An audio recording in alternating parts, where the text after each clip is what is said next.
La hechicera de ojos azules, capítulo 1 de Bárbara Cartland, 1800. El marqués de Aldrich bostezó, hastiado. Si había algo que de verdad le aburría era un burdel. En sus relaciones con las mujeres, que habían sido, durante muchos años, la comidilla del mundo social, jamás había encontrado diversión en esas casas impúdicas, ni pagado por los favores de aquellas que allí ofrecían sus encantos. Esta noche, sin embargo, no había podido rechazar la invitación de su anfitrión, quien estaba haciendo su mejor esfuerzo para entretener al príncipe de Gales y sacarlo del abatimiento que se había apoderado de él desde hacía varias semanas. El marqués pensó que el príncipe tenía motivos suficientes para sentirse deprimido. Su matrimonio había resultado un fracaso, y nadie hubiera podido imaginar las dificultades por que atravesaba, además, para terminar sus relaciones con Lady Jersey. De temperamento emocional y dispuesto siempre a dramatizar sus sentimientos, el príncipe había decidido, en vista de la intensa antipatía que sentía hacia su esposa, la princesa Carolina, que la única forma de encontrar solaz y consuelo era reanudando su vida amorosa con la señora Fitzherbert. El marqués no prestaba atención a las 12 pretendidas ninfas que representaban la famosa fiesta de Venus según se celebraba en Tahití, sino que meditaba acerca de los problemas del príncipe, por quien sentía una genuina estimación. Había sido amigo íntimo del heredero del trono durante los últimos 9 años, por lo que no le sorprendía que los encantos de Lady Jersey hubieran cesado de entusiasmar al príncipe, y comprendió que lo mejor para su Alteza sería que se librara de ella lo más pronto posible. Pero la dama en cuestión había resultado muy decidida, y rechazaba con obstinación cualquier intento de descartarla de su posición de favorita real. En opinión del marqués, Lady Jersey había sido la principal responsable del fracaso del matrimonio del príncipe. Había atraído al príncipe de tal modo que había suplantado en su corazón a la señora Fitzherbert antes de la llegada de la princesa Carolina. Aunque los ministros del rey habían cometido un error al seleccionar a la novia, la pareja real hubiera tenido oportunidad de disfrutar, al menos, de una unión amigable de no haber sido por la intervención de Lady Jersey. ¿Cómo pudo ser tan tonto para enamorarse de ella?, pensó el marqués. No era sorprendente que, desde el principio, la señora Fitzherbert se hubiera sentido celosa. Lady Jersey había sido una seria amenaza, desde el momento en que se propuso conquistar a irresponsable y vulnerable joven para la casi idílica felicidad que el príncipe disfrutaba con la señora Fitzherbert. Pero era inevitable que lo persiguiera, y no solo por la encumbrada posición que ocupaba. Él era muy atractivo, ingenioso y divertido y, como bien sabía el marqués, podía ser un compañero muy entretenido. Pero la belleza de Lady Jersey era reconocida por todos, y en Londres siempre se había comentado su irresistible seducción y fascinación. Todos reconocían, sin embargo, que Lady Jersey, aunque carente de principios, era una mujer muy hermosa e inteligente. El hecho de que ya fuera abuela y 9 años mayor que el príncipe no había sido un impedimento, porque a su Alteza siempre le habían atraído las mujeres mayores que él. El príncipe, comportándose como un adolescente, había quedado cautivo por sus encantos, manejando su maestría con una mujer experimentada, sensual, ambiciosa y sin escrúpulos. Esta dama había cumplido ya 40 años, pero él había perdido la cabeza por ella, y se enamoró locamente. «¿Cómo puede tratarme de esta manera?», había preguntado llorando la señora Fitzherbert, mientras le contaba al marqués que el príncipe le había escrito una carta, apremiado por Lady Jersey, diciéndole que había encontrado la felicidad en otro lugar. «Me temo, señora», había respondido el marqués, «que Lady Jersey ha estado tratando de persuadir a su Alteza de que su relación con usted ha sido desacertada. Le he escuchado decir que una de las principales causas de la falta de popularidad del príncipe se debe al hecho de que usted es católica romana». «¿Por qué dices esas mentiras?», había exclamado sorprendida la señora Fitzherbert. «También la he escuchado decir», continuó el marqués, «que el príncipe no hubiera tenido dificultad en arreglar de un modo satisfactorio sus asuntos financieros de no haber sido por usted». El disgusto de la señora Fitzherbert era comprensible. El marqués sabía que el príncipe había gastado hasta el último centavo de la considerable fortuna que le había dejado a ella su marido al morir. Sin embargo, a pesar de los encantos de Lady Jersey, Al príncipe no le resultaba fácil vivir con la señora Fitzherbert, y podía decirse, en honor a la verdad, que quería a las dos mujeres a la vez. Desgraciadamente, aunque era de carácter dulce, la señora Fitzherbert tenía su temperamento, y a pesar de la intervención de los amigos del príncipe, las peleas sobre Lady Jersey se hacían cada vez más frecuentes. Pero desde hacía 5 años había cortado toda relación con la señora Fitzherbert y le había comunicado al rey que, si podía pagarle todas sus deudas, estaba dispuesto a considerar la posibilidad de contraer matrimonio. Los amigos del príncipe esperaban que, al casarse, se liberara de sus deudas. Debía la fabulosa cantidad de 630,000 libras esterlinas. Pero no fue así. También suponían que rompería sus relaciones con Lady Jersey, pero la visitaba con más frecuencia que antes, y hasta la instaló en una mansión contigua a la casa Carton, donde él residía. El marqués estaba tan absorto rememorando el pasado que no se había dado cuenta de que la fiesta de Venus estaba ya muy avanzada. Las 12 bellas ninfas, que habían sido presentadas como vírgenes inmaculadas, continuaban su actuación bajo la guía de la reina Oberea, representada por la propia señora Haynes. La señora Haynes había administrado con éxito durante muchos años la casa de placer conocida como Los Claustros, en King's Place, Pall Mall. Como era ya una mujer de cierta edad y había acumulado una gran fortuna, el marqués sospechó que se retiraría pronto, al igual que sus predecesoras. Ella había mejorado la reputación de las casas de mala nota en Londres y, al mirar a su alrededor, el marqués pensó que sería difícil encontrar una audiencia más distinguida en cualquier reunión social. Estaban presentes 23 caballeros de la nobleza, encabezados por el príncipe de Gales, y otros 5 eran miembros de la Cámara de los Comunes. La comida y la bebida eran soberbias, y aunque el marqués sabía que tendrían que pagarlas a buen precio, no cabía duda de que la señora Haynes conseguía que no les doliera derrochar su dinero. Las ninfas del número de baile eran muy atractivas, pero las otras mujeres, a quienes la señora Haynes llamaba anfitrionas auxiliares, tenían mucha experiencia en su profesión y habían sido escogidas no solo por su aspecto físico, sino por su habilidad para desenvolverse en aquel ambiente. La compañera de mesa del marqués era una joven llamada Yvette, quien se decía belga por no parecer antipatriótica, pero el marqués estaba seguro de que había nacido en Francia. Tenía una mente ágil y una manera fascinante de mirar a los hombres con los ojos entrecerrados. Era un truco muy viejo, bien conocido del marqués, a quien le parecía irritante que las pequeñas manos de Yvette, de largos y delgados dedos, lo acariciaran con tanta insistencia. «Ha estado muy callado, milord», observó Yvette, contrayendo los labios en un gesto provocativo. Un hombre más joven se hubiera sentido excitado, pero el marqués sintió deseos de bostezar de nuevo. «Todos los acertijos me parecen muy aburridos», replicó el marqués. Yvette se acercó más a él. «Ven conmigo, querido, a un sitio tranquilo y apartado», lo invitó Yvette. «Soy más divertida, mucho más, que los acertijos. La cena ya ha terminado». El festival tahitiano, adaptado, según recordó el marqués, de una descripción del libro de Hawkesworth, testimonio de un viaje alrededor del mundo, también tocaba a su fin. Los caballeros presentes habían comido y bebido mucho, y se relajaron sobre los divanes, disfrutando de la presencia de sus agradables compañeras o de las ninfas de ropa ligera que habían bajado del escenario.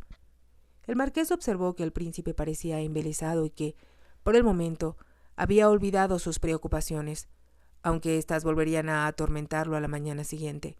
Su problema principal consistía en que Lady Jersey lo seguía a todas partes, decidida a hablarle, aunque él no quisiera dirigirle la palabra. El marqués pensó que la única ventaja de esta escapada a los claustros era que ella no podía seguirlo hasta aquí. Después, con una sensación de ira, recordó que él estaba en la misma posición que el príncipe con respecto a Lady Brampton. «¿Por qué las mujeres no comprenden jamás cuando se ha terminado una relación?», se preguntó irritado. «¿Dijo algo, milord?», preguntó Yvette, y el marqués advirtió que había expresado sus pensamientos en voz alta. Se acercó aún más a él y los rojos labios murmuraron muy cerca de la boca del marqués. «Nos divertiremos juntos, mon brave. Olvídese de todo el mundo, menos de Yvette. Yo lo haré muy feliz. Sí». El marqués se deshizo de los brazos que lo aprisionaban y se puso de pie. «Me he sentido indispuesto de pronto», dijo. «Preséntele mis disculpas a la señora Hines y felicítela por habernos proporcionado un entretenimiento de tanto colorido». «No, no, milord», protestó Yvette, pero el marqués puso en sus manos un billete de tan alta denominación que las palabras que ella estaba a punto de pronunciar murieron en sus labios. Con rapidez, para que nadie tratara de detenerlo, el marqués cruzó la habitación, salió al vestíbulo y atravesó King's Place antes que nadie notara su ausencia. Su carruaje lo estaba esperando, y él se dejó caer sobre el asiento acolchado. Un lacayo con la librea de la casa Aldrich colocó una manta sobre sus rodillas y esperó sus instrucciones. «A casa», pidió el marqués cortante. La puerta del vehículo se cerró y el carruaje se puso en marcha, subiendo por la colina de St. James hacia Piccadilly y bajando por la calle Berkeley hasta la plaza del mismo nombre. La mansión de los Aldrich, de imponente fachada, era aún más opulenta en su interior. El padre del marqués, quien sentía pasión por la arquitectura, la había modificado y agrandado, hasta casi hacerla rivalizar con la casa Carlton en lujo y en tamaño.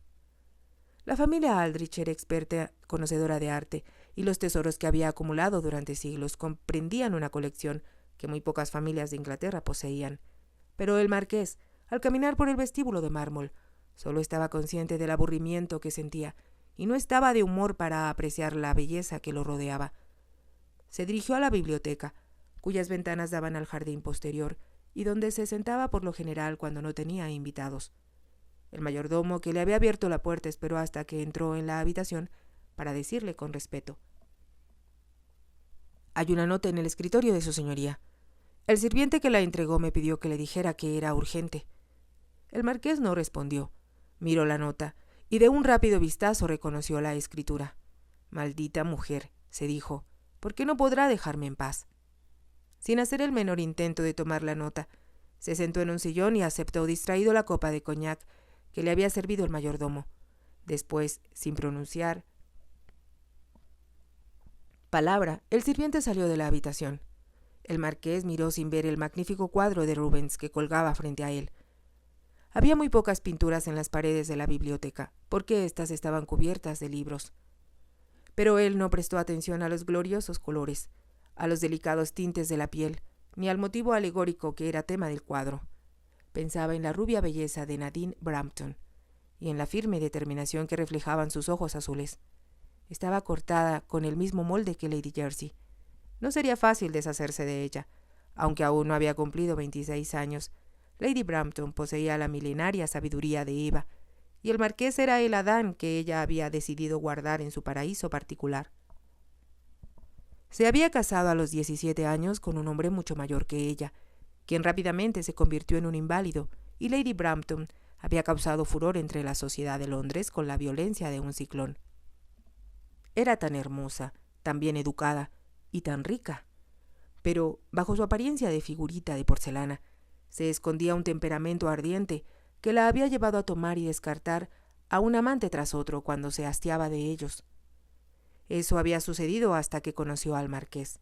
Entonces, lo que debió haber sido un entretenido amorío se convirtió, en lo que a Lady Brampton concernía, en un romance apasionado, al que había entregado completa e irremisiblemente su corazón. El marqués tenía la sensación de haber sido atrapado por un remolino, de fuerza tan prodigiosa que resultaba peligroso.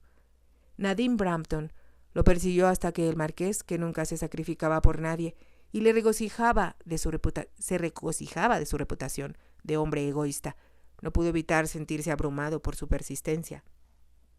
Si Lady Jersey le causaba problemas al príncipe, Lady Brampton lo había exasperado hasta el punto de que, por primera vez en su vida, no sabía cómo terminar una relación que se había vuelto ya tediosa.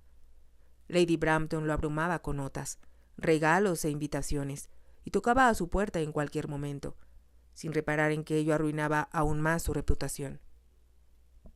Por un sistema que ella había inventado, se las arreglaba para estar presente en cualquier fiesta, reunión o función teatral a que acudiera el marqués. Si él salía a montar a caballo en el parque, ella se reunía con él para que cabalgaran juntos. Si el marqués visitaba al príncipe en la casa Carlton, lo cual ocurría casi todos los días, era inevitable que, apenas llegara, encontrara a Lady Brampton a la puerta, rogando que se le concediera una entrevista con Su Alteza Real. Como el príncipe poseía un gran sentido del humor y le agradaban las mujeres bonitas, el marqués no podía conseguir que Su Alteza se negara a recibirla. Pero esta noche ella no había podido estar presente, y ello constituía la única recompensa de esa tediosa fiesta.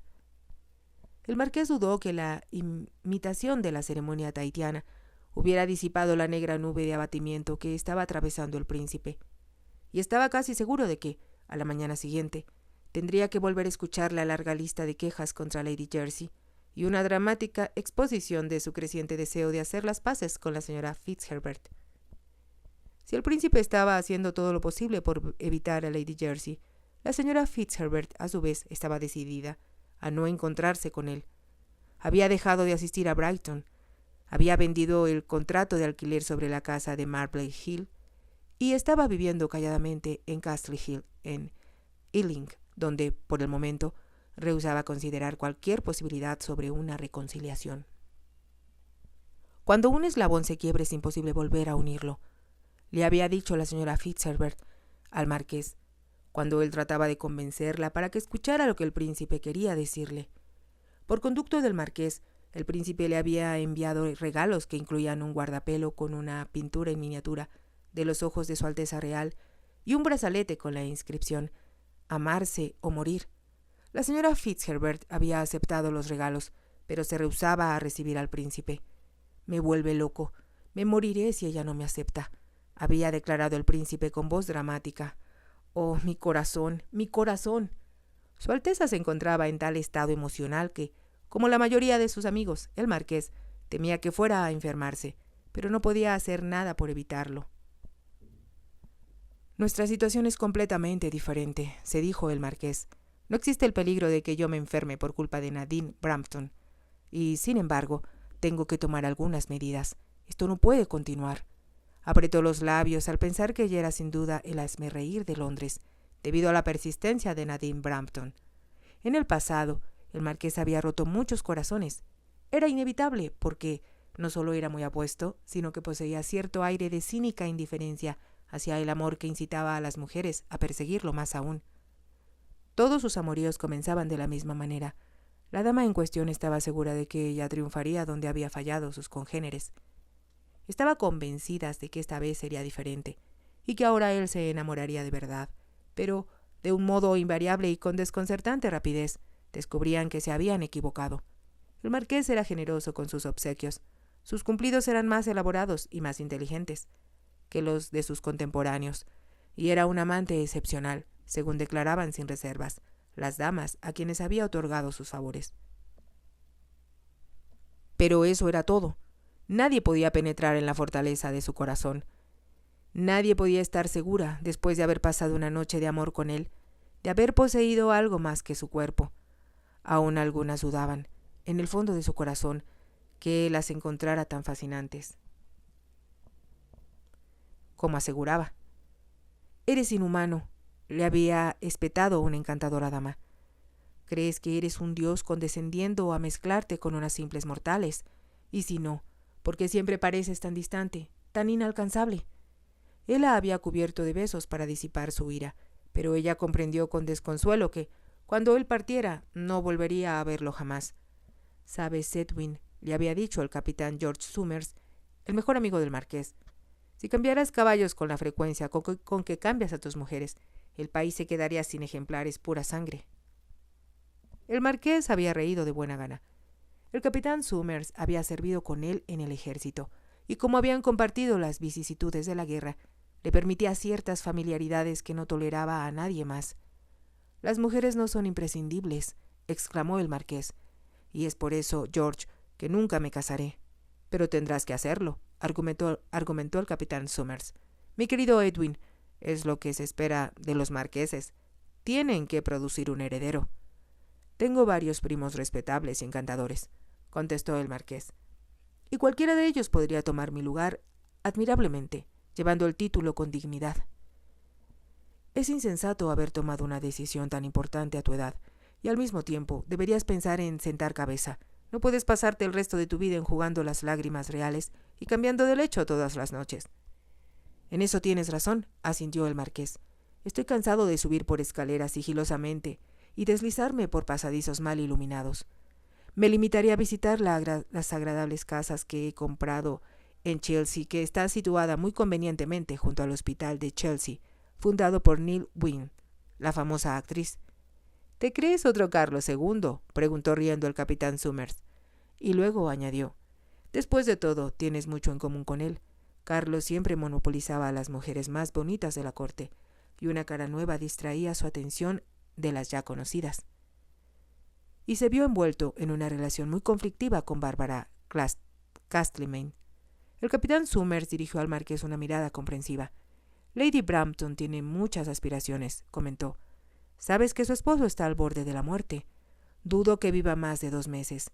Entonces, querido Edwin, marchará de tu brazo camino al altar. Si te ha gustado, te invito a que te suscribas, a que me regales un me gusta y actives la campanita para que puedas seguir escuchando esta historia y muchas más. Gracias.